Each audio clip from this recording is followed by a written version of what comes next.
I'm super excited to have you join me again at Pushing the Limits. Today I have Dr. Latt Mansor. Welcome to the show. Latt, it's fantastic to have you.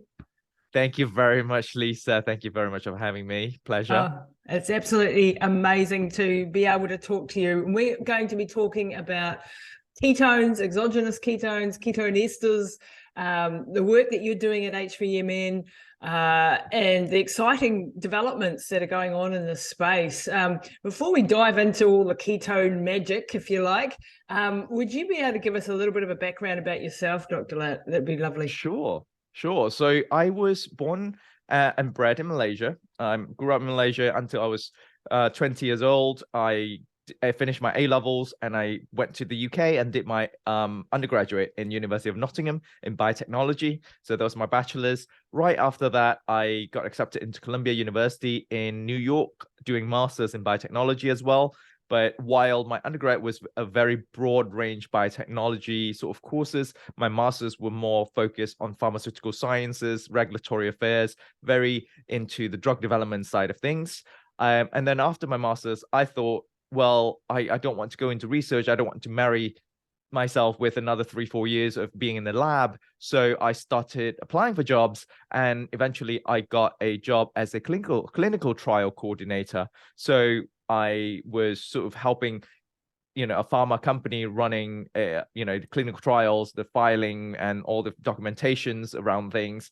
Gosh. I worked for them for about half a year. And then I got promoted into full-time. I moved to Germany, Munich, worked for them for a year as an analyst, sort of more into the consulting business side of the pharma, where I provided consulting services to healthcare providers such as hospitals, clinics, doctors, to make sure that they're optimizing their system and their way of running operations. Especially in the US at that time, it was very much value-based sort of medicine where you provide the value instead of just running a procedure. And then from then on, I was so inspired during that 1.5 years working for the pharmaceutical company. I was so inspired by the people in the company who are so smart, who are so scientific, but also very entrepreneurial. So I thought to myself, I want to be the bridge between business and science, or like the general population and science, and make sure that whatever knowledge and information we acquire in the lab gets translated into an applicable manner to the general public. Therefore, I applied to do a PhD at the University of Oxford from Germany. At that time, I got accepted literally 2 weeks before Christmas. So that was best Christmas present ever. I got accepted in 2010. So it was December 2010, intake for fall 2011, moved back to the UK, started my PhD in physiology, anatomy, and genetics. My specialization was in cardiovascular disease and diabetes. So I looked at metabolism of type 2 diabetic heart in hypoxia, which is low oxygen environment. So, and then from my PhD, fast forward 3 years, 4 years later, I graduated from my PhD, went back to Southeast Asia, worked for a diabetes management program in Singapore for 1.5 years before starting my own company in Malaysia in health tech, using chatbot to help people understand the blood test results and interpret the blood test results, and not necessarily interpret in the sense that doctors are doing, but more so just telling them what cholesterols are, what LDLs are, what triglycerides are, just to make people have a little bit of an insight as to what their blood results tell them, because all they're going to get is barely 15 minutes with the doctor, and for the doctor to say all's good, come back in 3 months, 6 months, a year, right? So we want to really raise that awareness, raise the level of understanding around biomarkers, around importance of annual checkups. And ignorance is not bliss in this case, because the sooner you catch whatever your body is going through, whether it's chronic disease or cancer markers or whatever, the better or the higher the survival chance is for you. So that was what I did for 1.5 years in Malaysia. And then before HVMN found me, and they flew me all the way from Malaysia to San Francisco for an interview for a week, met the team, offered me a job at the end of the week. And I have been with HVMN since 2019. So about a little bit more than 3 years now. And what I do here, I'm the research lead of HVMN. I am in charge of all the collaborations with researchers, institutions, and also our internal studies on science and R&D. But most importantly, I'm also the principal investigator for our $6 million grant with the Department of Defense. Wow. Using exogenous ketones to look at cognitive and physical performance, specifically in hypoxia. So that is a grant that was given to us, a contract that uses exogenous ketones on special operators, so special command, especially at high altitude or deep sea exploration where oxygen is scarce and you get a decline in cognitive performance. So having exogenous ketones, what we're seeing is that that decline has been mitigated. Wow. So that's my gosh. I've taken you all around the world now. Yeah, you have in a succinct 5 minutes, and given us amazing credibility that you've gone through so many iterations. If I can just talk to the blood markers and the stuff you did in Malaysia, I'm so passionate about people understanding their blood markers, and that not just hearing from the doctor, oh, you're in range, what range. Optimal is what we're aiming for, and prevention is the name of the game. And that's what I'm here to help people do as well, is to try to translate what's happening in their blood markers, which I find is a very basic, cheap, easy test to do. And let's get a whole lot of really valuable information about how you're tracking, and even things like your phenotypic age now, which are coming out. It's just super exciting to be able to see how are you tracking compared to your peers, and are you aging well or not aging well, and what can you do and when you get a scorecard like that, it is like a bit of a scorecard. It is. You can do something about it, and then you can take proactive steps. And I like that you said, don't put your head in the sand, because this is the chance that you have to correct things very early on, rather than waiting for the disaster. And I've lived through many disasters, unfortunately, in my family, where we put the head in the sand and didn't look under the hood, so to speak, until it was too late. So very passionate about that. But today we're going to be diving into ketones, and so you were doing a whole lot of research with Defense, and so the exogenous ketones. Let's start there. What are exogenous ketones versus what you produce internally? Yeah, sure. I think exogenous ketones are still a relatively new term to a lot of people, because what we have found is I think one of the most asked questions from our customers is that, if I am to take exogenous ketones, do I have to be on a ketogenic diet? Yeah. They are almost two completely different things, because when you are on ketogenic diet, or if you're fasting, or if you're in starvation, our survival instinct kicks in. Our body starts making ketones out of fat. So the reason, one of the main reasons why we produce ketones ourselves when we are low on glycogen and glucose, because the body will always burn glycogen and glucose first, because they are the fastest energy supplier, a fastest substrate to produce energy. But we can only carry about 2,000 calories worth of sugar in the body, and the rest, about 20 to 40,000 calories, are in the form of fat, because they are the most dense calorie storage system. So what happens when we have burnt all the carb storage, that's when we start using our fat storage. And yes, we can burn fat for energy, obviously, and every gram of fat gives you 9 calories. However, now the problem is with the brain. We have something called the blood-brain barrier, where we have an endothelial cells which sort of filters the blood and filters big molecules to not be able to enter the brain. So fat or fatty acids are too big of a molecule to enter the brain. So that's why the body needed to break down fats into ketones in the liver, where it's only 4 carbon long. The 4 main ketone bodies that our bodies create are beta hydroxybutyrate, acetoacetate, and acetone. Usually beta hydroxybutyrate and acetoacetate, they're around 50-50 ratio. But to get transported within the body, usually is in the form of beta hydroxybutyrate, because that's just more stable than acetoacetate. But once they reach the site, either muscles or brain or heart, the beta hydroxybutyrate will get converted to acetyl acetate before gets converted into acetyl-CoA. And as we know, acetyl-CoA goes straight into the Krebs cycle, and that gives you energy. So usually we get, from the glucose pathway, we go down glycolysis, a little bit of biochemistry here, go down glycolysis, it produces pyruvate. Pyruvate converts into acetyl-CoA and enters this Krebs cycle. So it's the same acetyl-CoA entry level to enter the Krebs cycle, creates all these intermediates and FADH and NADH, and goes into the electron transport chain. Yeah. So that is endogenous ketone. That is the survivability of the body, and making sure that our brain will always be able to function even if we are low on carb intake or low on carb storage.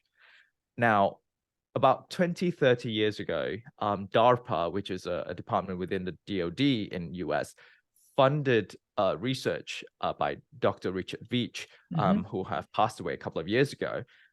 And he was representing NIH, National Institute of Health, to look at a efficient fuel to be used by special operators, by the military. So when they're on long and demanding mission, how can we optimize endurance? How can we optimize cognition, right? Because all we have known are, in terms of fuel, are glucose or carbs, fats, and proteins, right? And they all have their places in fueling, absolutely. But then, they started looking into ketones, and eventually they came out with a form of ketone, exogenous ketone, in a form of ketone ester, which is a BHB, beta-hydroxybutyrate, bound with our 1,3-butane-diol in an ester bond. That's why they're called ketone esters.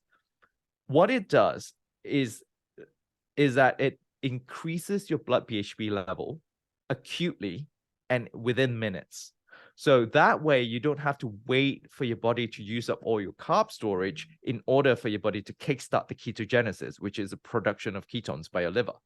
So you can drink it, and regardless whether or not you're on keto diet or if you're fasting, you can have that beta-hydroxybutyrate increase in your blood, and therefore creating that reservoir of ketones to be distributed all over your body, especially in the brain and heart. We have seen in studies for sure that the heart and the brain does prefer to use ketone. If ketones are available, the uptake of ketones will get prioritized.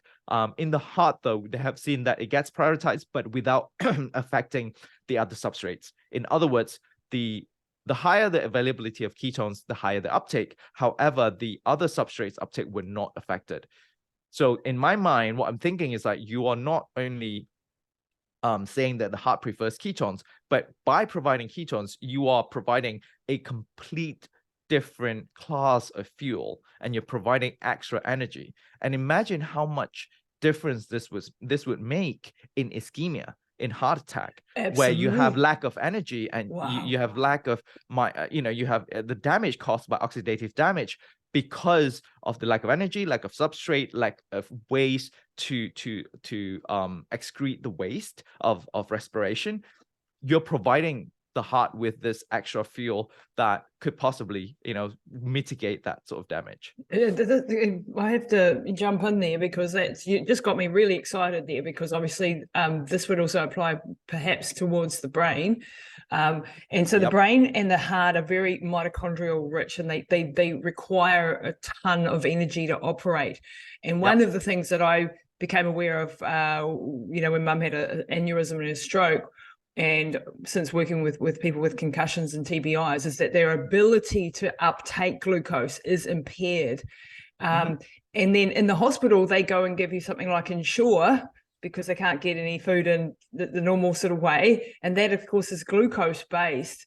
And for me, my mind goes to, why the hell is that not ketone-based? Ketone esters at that point would be something that I hope we can see a trial in that, because what we might see then is that the brain can recover because it's got a fuel source. Because one of the main problems, and I'm imagining, I don't know as much about the heart, but that the same ischemia, the same hypoxia is going to be causing the damage actually in the aftermath. So this is really exciting research. You are absolutely right. And it's very similar in terms of mechanism, because look at it this way, right? If we go back to biochemistry, glucose is hydrophilic, right? We've got the cell membrane, which is phospholipid bilayer, which is made out of lipids. So in order to pass through the cell membrane to enter the cell, glucose needs glucose transporters, the GLUT1, GLUT2, 3, 4. Yep. And when for example, like in Alzheimer's, they have seen some form of brain insulin resistance. And when you're resistant to insulin, you're essentially not responding to the insulin signals to upregulate those GLUTs to be translocated onto the cell membrane in order to bring in more glucose. So the more glucose you give in, yes, you can like sort of brute force it, but you're not really fixing the problem here, because it will actually increase that insulin resistance. But when you provide ketones get into the cell via MCT, a completely different transporter, monocarboxylate transporter. So that's a complete different transporter, which is not regulated directly by insulin. So when that happens, you're providing a new avenue for the cells, for the brain, to take in a substrate, which could potentially be more efficient than glucose as well. And this, in 1995, Sato, he showed that in the mitochondria, ketones actually provided more efficient energy per molecule of oxygen. Wow. So that could possibly also explain why these organs all prefer ketones, because they can use it up quick and they can use it more efficiently, and they don't have to, especially in the face of hypoxia, for example, the availability of oxygen is very scarce. Yes. So you need to conserve it as much as possible, but also making sure that the ATP or the energy are being generated to maintain operation, right? The brain and the heart can't stop working from the point that we fully develop to the point that we die. We just can't stop working, or else that's the end. So that's what happens. And when you provide that more efficient fuel with a different pathway of entering the cell, like all of that plays a role in mitigating the inefficiency in utilizing glucose, or just the deficiency in energy in general. Wow, this is amazing. So when it comes to metabolic disorders, I mean, we know that 85% of our population in America, at least, and probably the same here, are metabolically dysfunctional and have issues and some degree of insulin resistance. So this isn't just for people like with, for athletes or special forces or people with heart attacks or aneurysms and strokes, but also people that are dealing with, weight gain around the middle and the typical insulin resistant picture of low energy and things going south, which what often happens in middle age, right? And we get that middle age spread going on. And so this is something that impacts pretty much the entire population, especially in our carb driven world, where, you've got a McDonald's and a KFC on every street corner and people are not fasting like our ancestors did. Is this a way, and, I listen to many lectures and I'd love your take on it. Can you use, like, when you take exogenous ketones versus being in a ketotic state where you are producing internally the ketones from your fat, is there an advantage for metabolic dysregulation? So if you aren't able to do the keto diet, and let's be honest, everyone, the keto diet is a little bit difficult to maintain for a long period of time. Is this a way of having your cake and eating it too, so to speak? Right. Or is there something completely different, than the normal ketotic state? Yeah, no, that's what I usually tell people, is that I don't care how you get into a ketotic state. I don't care how you achieve ketosis. You can do it via fasting, you can do it via keto diet, you can do it via exogenous ketones. What's important is having some form of ketones in your body. On top of providing that extra energy, ketones have been shown to have signaling properties onto like DNA level. So there's something called beta hydroxybutyrylation that happens that has effect on histones and sort of unwinding the DNA and promoting transcription of genes that could possibly be beneficial for longevity, for metabolic health, as well as, but the research are still ongoing, because that is such a micro level that is so intricate and so interlinked with everything else, because that's what metabolism is. It's such a complicated and sophisticated network of pathways that you can't just look at it in a linear fashion, because you turn one thing down, the other things would get turned on in order to compensate. So you want to find the optimal configuration to make sure that everything works perfectly. So to answer your question, is that I think exogenous ketone is a supplement. So first and foremost, you need to fix the foundation of your life, i.e. your lifestyle, your nutrition, your sleep, your diet, your exercise, your physical activity. And then once the foundation is fixed, you can build on top of it. So that's when the ketones come in, right, as a supplement. If ketogenic lifestyle, a ketogenic diet is a lifestyle that one can adopt easily, and they don't have sweet tooth, it's easy for them, then I would say go for it. It will be cheaper because you produce your own ketones about 75 to 100 grams per day. So that's perfectly fine. But if you feel like you need some flexibility, if you have kids at home, you're cooking, you've got some carb, you've got potatoes, you've got pasta, you want to have some fruits, and that might kick you out of ketosis. That also requires you to constantly check your blood ketone levels just to make sure you're in ketosis. So I think from a metabolic therapeutic point of view, having some form of ketone is better than none. And both forms of achieving ketosis are equally valid, but it just depends on what works for you. Yeah. So I love that. So the signaling stuff, and I imagine that the studies are yet to be fully developed and done in that area, because that must be very, very complex to be able to look at, what genes are being turned on by these signaling ones. And is there a difference? There would hopefully be no difference between whether you've done it endogenously or you've taken it exogenously. Yeah, I wouldn't expect there's any difference in that, just because if you take exogenous ketones versus you produce your own ketones, it's the same exact molecule. Yeah. It's LBHB. Exactly. There is no reason to believe that our bodies would perceive an exogenous molecule differently to an endogenous one just because the entire structure of the molecule is exactly the same. There is no marker whatsoever for our body to perceive it differently. Yeah. Is there a danger though when you have like glucose at a higher level plus your ketones? Because from an evolutionary point of view, that would never have happened. That is a great question. I've asked that question only once. And yes, the concern is that it's not a physiological state where you have high glucose and high ketones, right? So the answer is I don't know.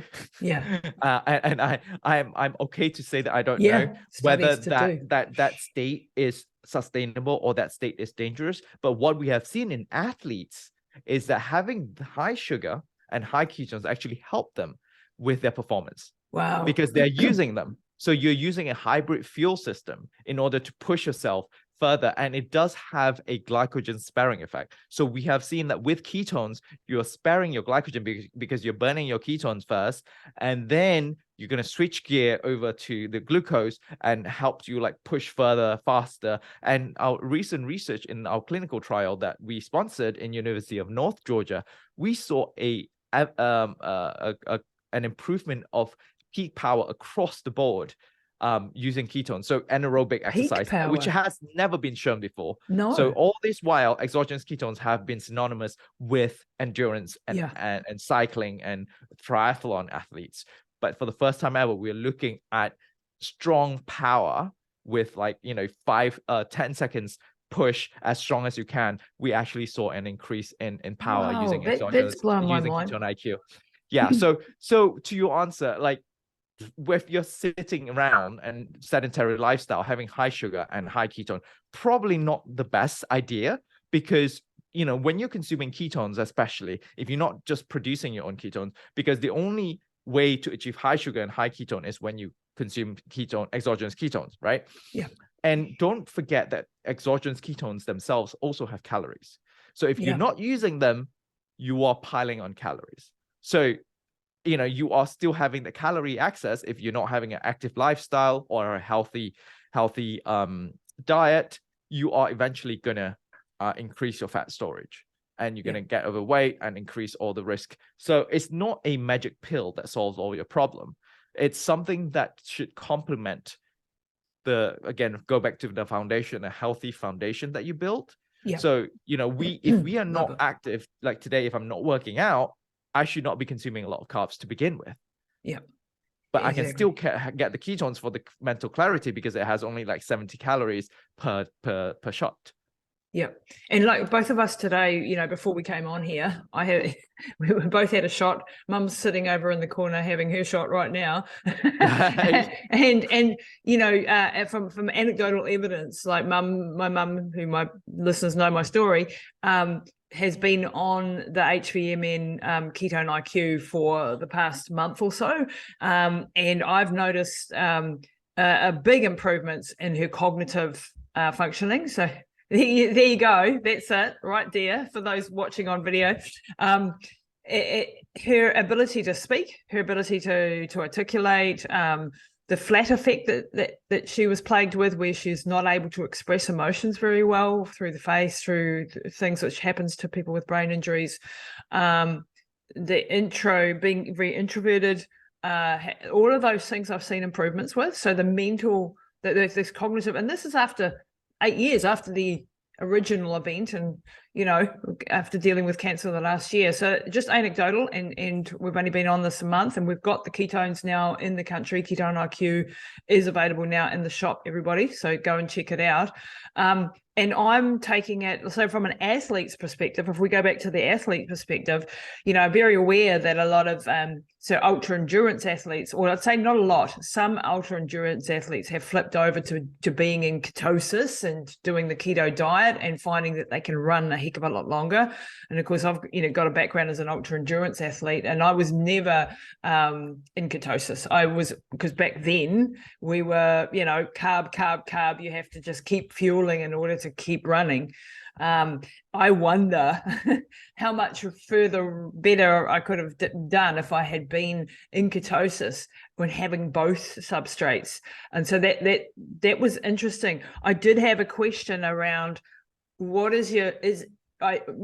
ketones only good if you're in an aerobic is an aerobic capacity? So like for an ultra runner who's running slow but long, perfect for fuel. Not so much maybe for the sprinter or the short distance 5K athlete who's going at full capacity, but maybe not.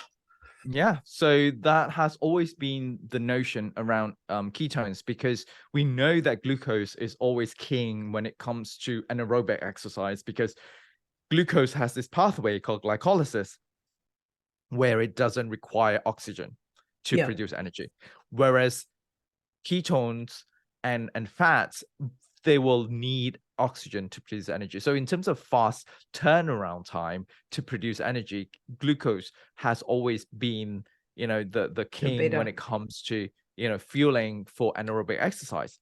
Now, however, in the most recent study, that the results literally just came out last week, and we are in the process of publishing it. So I can't talk too much about it, but I can certainly say for the first time ever, we have shown that ketone IQ or exogenous ketone or R1,3-butanediol does increase peak power, average peak power, maximum peak power, as well as RPM velocity in a 10-second all-out sprint. So and it has been shown via the respiratory exchange ratio as well, because when you go higher than 1, you know that you're burning glucose. But between groups, between the placebo and the ketone group tend to go lower on the RER, albeit still burning carbs, but it's lower than the placebo group, meaning that the body is still sort of trying to push it to burn either ketones or fats. And that is amazing, because you are basically showing that your body is sparing the glycogen for sprints later. Because they're being asked to do a 5K run before, and Mm-hmm. then they go on the bike and go 5 times 10 seconds, like all out sprint. Wow.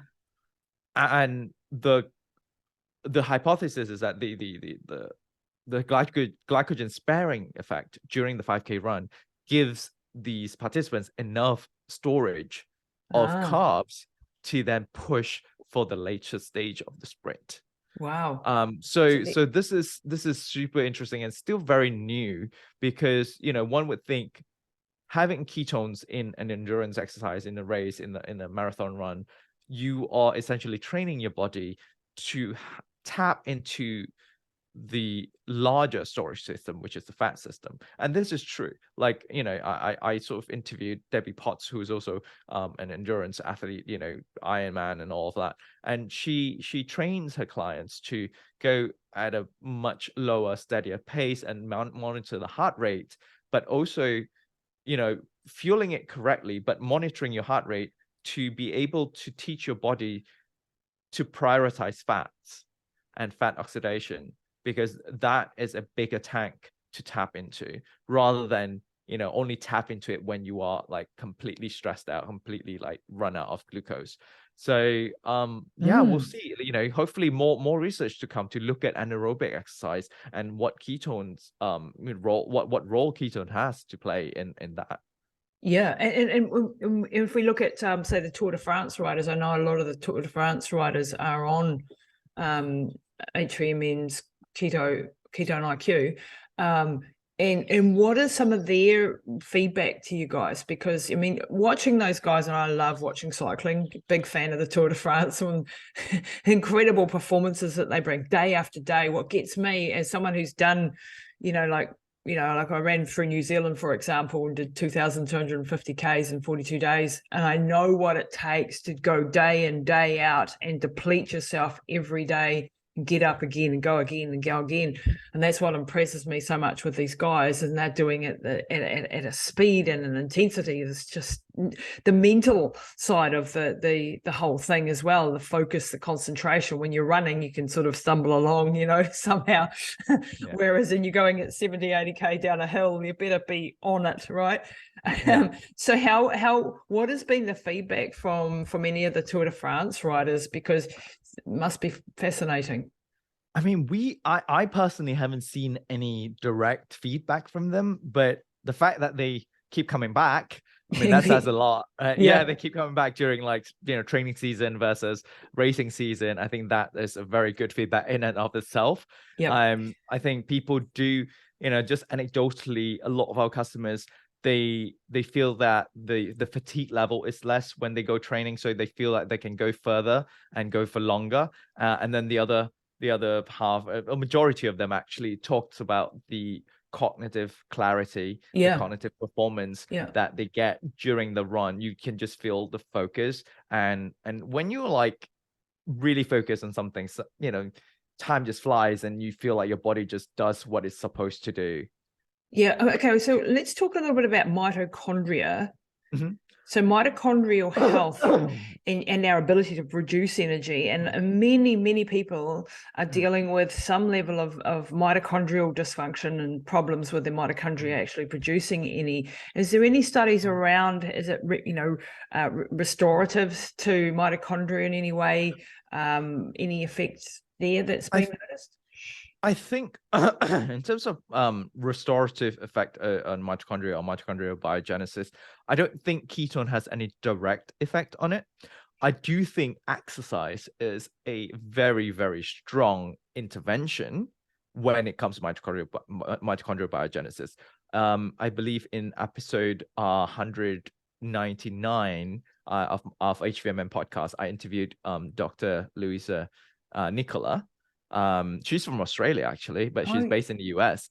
So she's a neurophysiologist, and she presented a paper that looked at cardio sort of aerobic exercise, but maintaining at zone 2 for at least 45 minutes 3 times a week actually showed increase in mitochondrial biogenesis. Absolutely, yeah.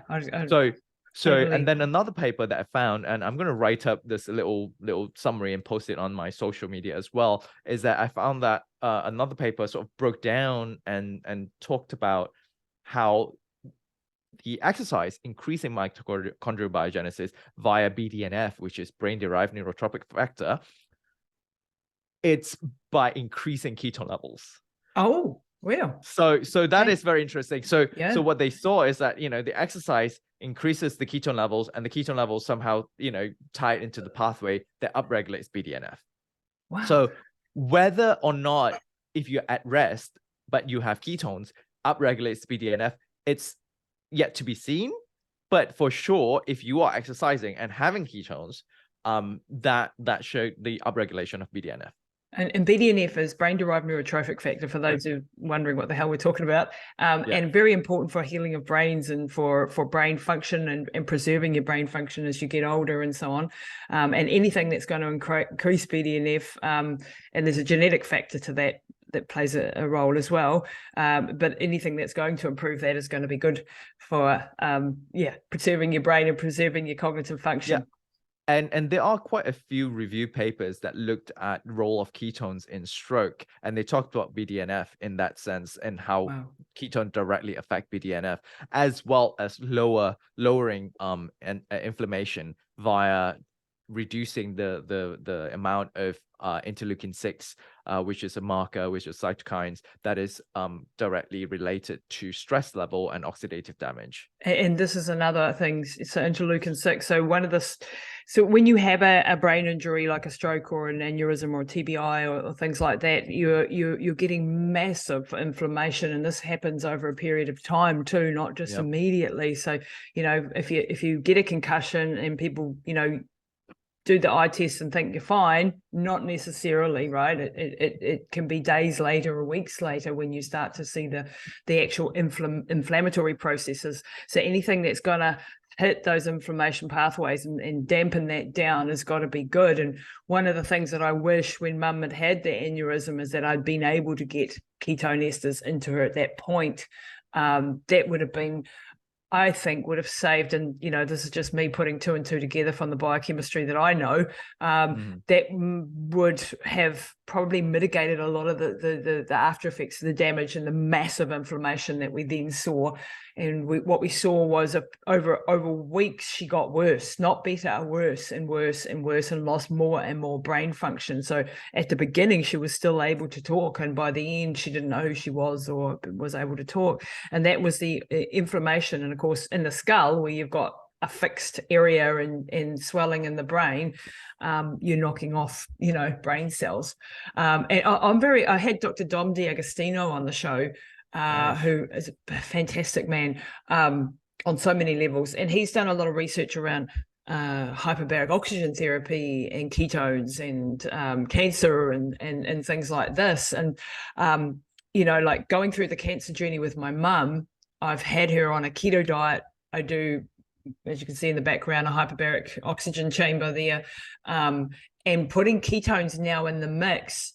I'm putting the ketone esters in before she goes into the hyperbaric. Now, I don't know if that's the right combination to be doing, but my logical brain sort of thinks, I think that'll be a good time to do it. So, and so we're always looking at her brain has been through massive trauma, repeated trauma, through having concussions, through having brain tumors, through having the stroke, through the aneurysm. And to see her brain come back time and again, is, I wish I could have done a clinical trial on her case, like some sort of being able to retrospectively go back and do all that. We actually just submitted a grant with the Navy Health Research Center to look at middle to long-term TBI patients. So we know that the cost is going to be huge if we look at acute, mitigative, or prophylaxis sort of setting. Like you said, ideally we want to get ketones to them as they experience TBI. But obviously, in order to prove the concept, to even know that ketone has an effect on mitigating or even improving the existing symptoms or the existing deterioration of the brain function, we chose to look at people who have already had TBI for months, a few years, who had difficulty with coordination, with eye coordination and motor sensory sort of problems. We want to see, giving them ketone IQ, if that sort of improved their condition. So your mom's response to ketone IQ is an amazing reaffirmation of our hypothesis. And I'm going to send this right after like what you wrote in the email. I'm going to send it to the Naval Health Research Center to basically just a positive note and say we're on the right track. We're on the right track here. Let's push this through, because it does not only help with the aging population, but also help with the military population, or even NFL, like sports with high risk of TBI. And they are investing a lot of efforts into all these gears and helmets and safety, but they're still going to get some form of concussion, some form of impact. How do you sort of help them from the inside out? I think that's very important, that people should start looking into. I think so too, and I'm a big proponent of people having like a first aid kit on the sidelines of any of these contact sports, rugby and NFL and all those sorts of things, with a whole bunch of things. So, ketones would be a part of that first aid help, as well as things like, your amino acids and your phosphatidylcholines and your fish oils and things that could immediately get delivered to that brain that's had that injury in that moment as quickly as possible. And I think because, we in New Zealand, we have rugby, and the All Blacks are very famous down here, and of course, every little boy and girl plays rugby over here, sort of thing. And the injuries that we're seeing now, and my brother was a professional rugby player, and his colleagues, a lot of them now at 50 odd, are having major issues, and early onset dementia and Alzheimer's and things like that, personality changes, and it affects just so much. So I'm excited for that research, and that we can maybe mitigate it when these things happen, because we're not going to stop people playing sport, nor should we. We want to live life, but we want to preserve that brain function, because having dealt with that, it's pretty scary, the aftermath of some of these things. Let's just jump into a little bit into the areas of research. So is there ongoing? So you've been involved in a number of studies right around the world. Can you just give me an idea of some of the studies? We've touched on a few. Is there studies for things like Alzheimer's or Parkinson's or multiple sclerosis or TBIs and these sorts of things going on currently?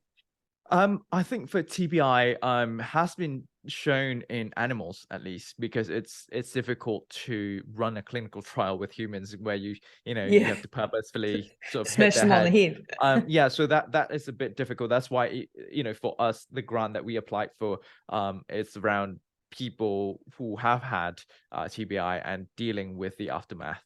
In terms of Alzheimer's, I believe NIH is currently running a Alzheimer's dementia study using ketone esters.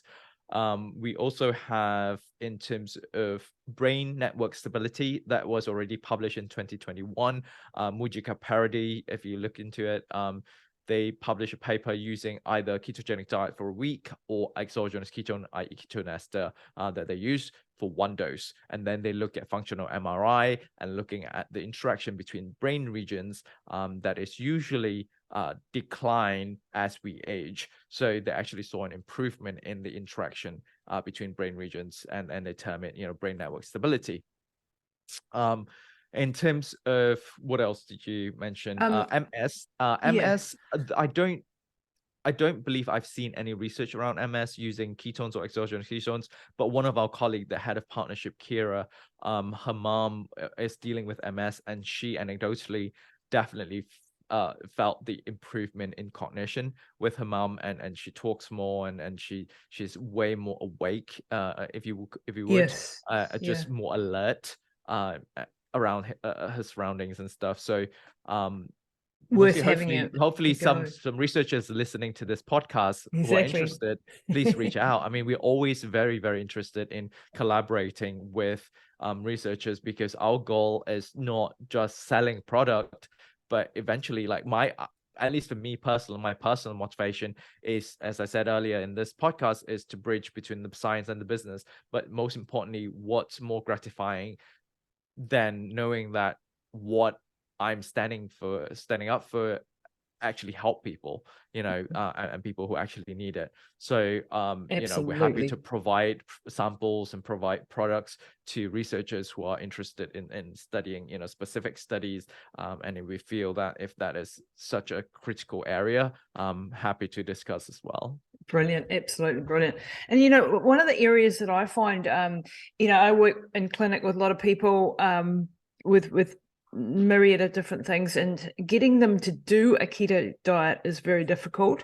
And then also for some of my clients who are dealing maybe with cancers or other autoimmune diseases, who may be on steroids, these sorts of problems come at you, so that these, for those who don't know, if you're on a steroid, and your blood sugar regulations can be impacted, and you may not be able to get into ketosis. I just had a client yesterday, and she's like, what do I need to do to get into ketosis? I've cut out the carbs completely, and I'm on really low level of carbs, and I'm doing everything right, and it's not even moving the needle on the keto monitors. And I'm like, yeah, I've seen this over and over again. When you're a young, healthy, metabolically sort of fit individual, you're probably going to get into ketosis quite readily. When you're maybe elderly on 10 different medications, and we're trying to help you, get more insulin sensitive and metabolically more flexible and do the keto diet, we are doing that by lowering the carbs, but often we're not seeing movement on the keto monitor. They may be at 0.1 or 0.2 or something low. And I've struggled with this with my mum. Anecdotally, for you, what might be interesting, when I started working on the microbiome, that's when I would see some movement in the ketones, naturally produced ketones. With my mum, for example, we did a microbiome test, and it came back with a myriad of issues, very low butyrate in the gut, and SIBO, and many other things. We started working on that, and all of a sudden her endogenous, this is before I had the ketone IQ in the mix, she went from 0.3, 0.5 sort of ketone levels in the morning and in the afternoon, to 3.4, 3.5, up to 4.5, which was huge. And that was a therapeutic ketotic state, which I had not been able to achieve by diet alone, until we got the microbiome working better. So then along comes COVID. Yeah. And that wiped it out again, that effect. And when we've only like 5 or 6 weeks since we had COVID. So now we're in that rebuild phase in the microbiome, but also now introducing ketone IQ into the mix. And her ketone levels are now back, artificially, if you like, back at that good level. But very, very fascinating, the interplay of microbiome with ketones. Yeah, I have so many questions around that. Like, what did you do? Like, what exactly did you do to fix the microbiome? Yeah, well, it's an ongoing project, and especially now as we started again. I work with a wonderful lady, Dr. Kirsty Worth in Australia, and she is a microbiome specialist. And so she's been putting in certain probiotic strains, and we've been doing our own culturing. So culturing kefir and coconut yogurt, and having certain amounts a day, and then other supplements and herbs that we bring into the mix to try to get rid of the bad stuff, right? So quite a complicated protocol that's definitely still ongoing. But within a couple of weeks, we saw movement in those ketone levels, and this is before the ketone esters. And then it got completely wiped out with COVID. We just were back to square one. And I haven't retested the microbiome yet, because I want to, hopefully pick up where we left off and rebuild again.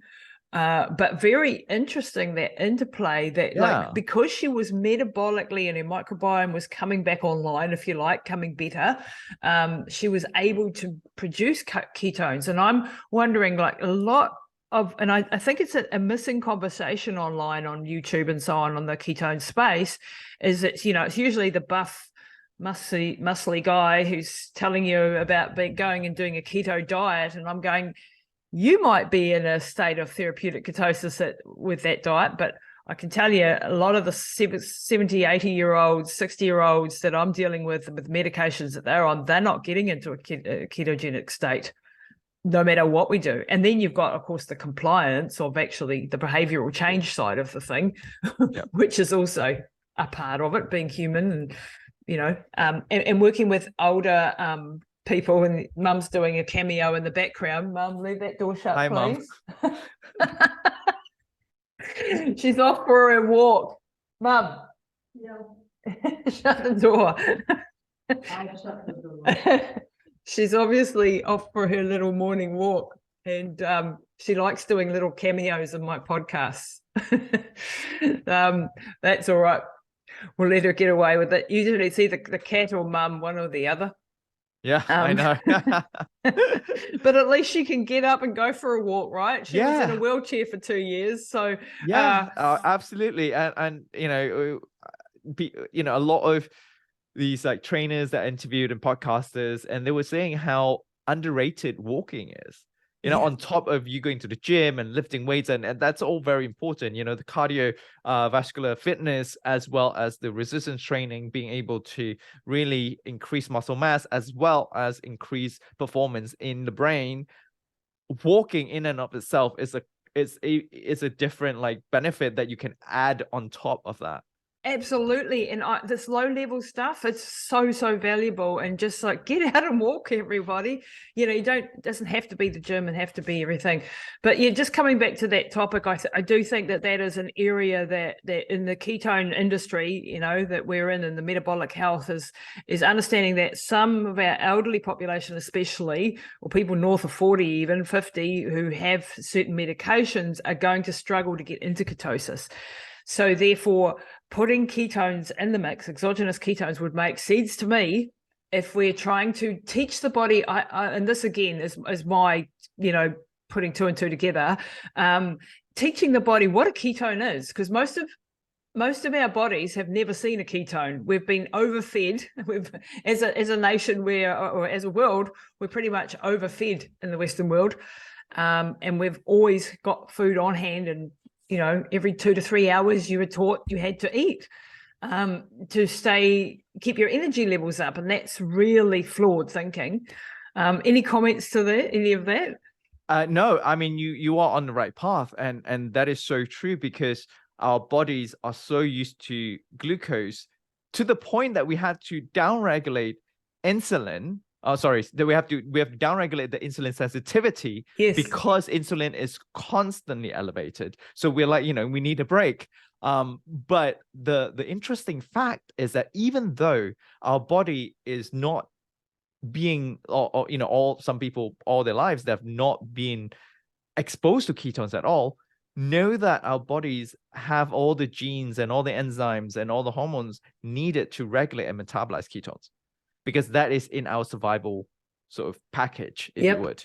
And what if you look at Salva Urista's paper around heart failure, they looked at mice and rats, and giving them heart attacks and giving them ketones, they actually upregulate all the enzymes and transporters that's related to ketones. And that's very fascinating. That's this exogenous ketone. This is without going on a ketogenic diet. This is just acutely, you are actually turning on all these enzymes needed to metabolize ketones already. Wow. And these mice and rats are obviously keto naive, who have, that's never seen or metabolized ketones before.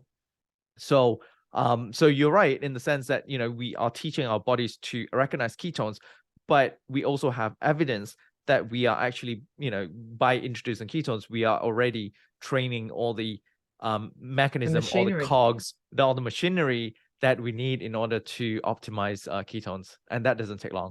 This is really amazing, and that's only it's an animal study, but isn't that fascinating that we have that machinery there ready to go at the drop of a hat should we ever do a fast. And you're actually starting your 4-day fast today. So yes, I am. Now it's about 13 hours. of fasting right now. And you've So got I am 4 days. So I'm doing a little bit slightly different. Instead of just water fast, I'm doing water and ketone IQ, because we know that ketone IQ does help with appetite suppression. The argument that most people have is that ketone IQ has calories. Does that slow the autophagy down, or does that, break your fast? I don't know the answer to that. I want to experience it myself to see how I feel. Because I know for a 24-hour fast that I've done, it was so easy with ketone IQ because of the appetite suppression and also the energy that I get from the cognition and physical side of things. So I do want to see, first of all, if I can do this with ketone IQ, just subjective feel wise, and if I can, I'm going to repeat it either with or without ketone IQ and be able to measure blood biomarkers that is Okay, so related to autophagy, right? can you Because that's the measure? only way to find out. Wow, so you're going to be able to measure whether you're getting into a state of autophagy or not. So there are a couple of papers that I found that have specific gene that they measure. I believe it's called LC3A gene, and there are certain biomarkers that are related to autophagy.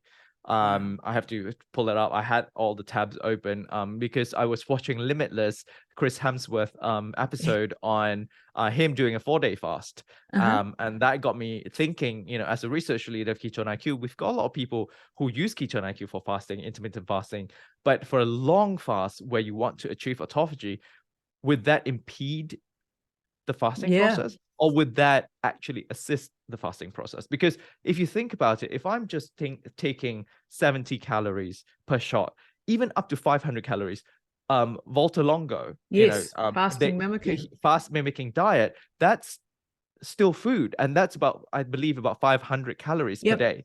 So if I have allowance of 500 calories per day and still achieve autophagy, then surely a ketone IQ, even if I take 3 shots, is only 210 calories.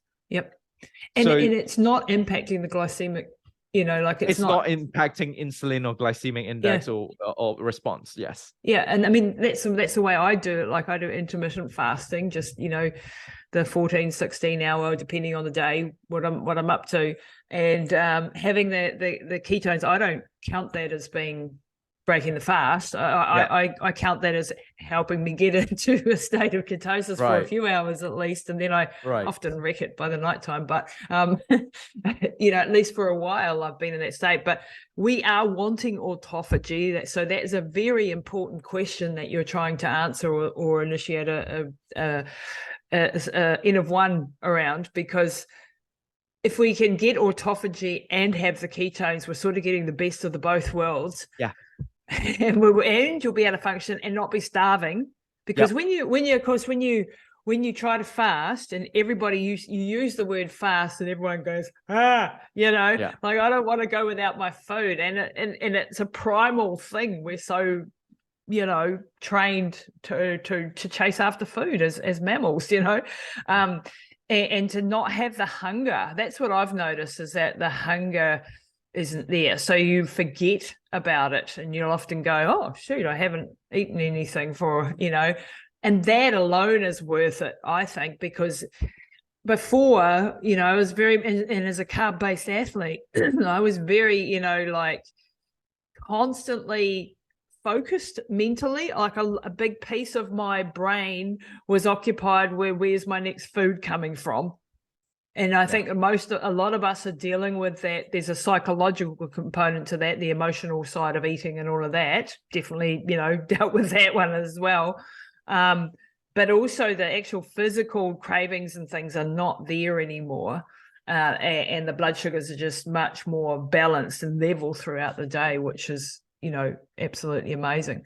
No, I can definitely relate to that, because, when I go to the gym, towards the end of my workout, I'm already thinking, okay, where am I going to get my protein shake? What meal am I going to get right after this? And that sort of habit builds up. And now it'll be interesting for the next 4 days when I work out, and then knowing that I'm not going to get anything. I might get a ketone shot. So it will be very interesting to be conscious of my mind and see Yeah, I'm whether just that looking forward to the panic, experience. yeah, that whether that panic rises, oh my God, Yes. you know, because it does, it creates a sense of, oh my gosh, and whether that is mitigated with the, I don't, you know, I think there's an emotional component to that too. You're probably not going to be able to take that one away, but for the good of science, you know, you're going to, you know, you're pushing through, and the effects, and I haven't done a fast of that length, you know, and it's something I want to do, but a bit like you, like, how am I going to do that and function at the level that I need to function at every day? It is a little bit daunting. I'll keep you updated on how I feel, and then, you know, then I'll know whether Ketone IQ can be used to do long fasts And still function as a high performing individual. Well, you know, I better function because I've got 3 podcast interviews in person coming up in the next 2 days. Wow. So I definitely need my brain to be on point. Well, it is right now, so those ketone IQs must be working. So Dr. Latt, I don't want to take up too much of your time. I'm so grateful for your work. Very, very grateful to have Ketone IQ now in New Zealand, and I can send it to Australia as well. Anyone listening, I have a number of my clients already on it. We've only had it in the country for a few weeks. And I have seen the change in my life and my mum's life. And I had previously done ketone salts, and I think they have their place. I think they're great, but I think this is the next level up. And very excited for the research, especially around brain injuries, given my interest, and cancers and things like that as well. So please, keep up the good work that HVMN Health via Modern Nutrition. Make sure you check out you guys, the podcast. Yes. Is it just HVMN podcast? I was on it HVMN years ago with Jeffrey, I think. Yeah. We took a 1.5-year hiatus, and we decided to revive it with me being the main host. And it's been doing well so far. I'm really enjoying the process as well. And it's such an enlightening and humbling experience, just interviewing people and meeting all these super smart people. Yeah. So we got to get you back on.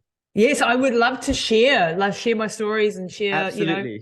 the running adventures and all the rest of it, but also the ketone experiences. I'll send you a link after this for booking as well. So you guys can find us at HVMN on all social media platforms, and myself at Latt Mansor, LattMansor, on all social media platforms as well. And the podcast is Health via Modern Nutrition Podcast with Dr. Latt Mansor. Absolutely wonderful. You have been such a treasure today. I really, really am grateful for your time. Thank you so much for having me.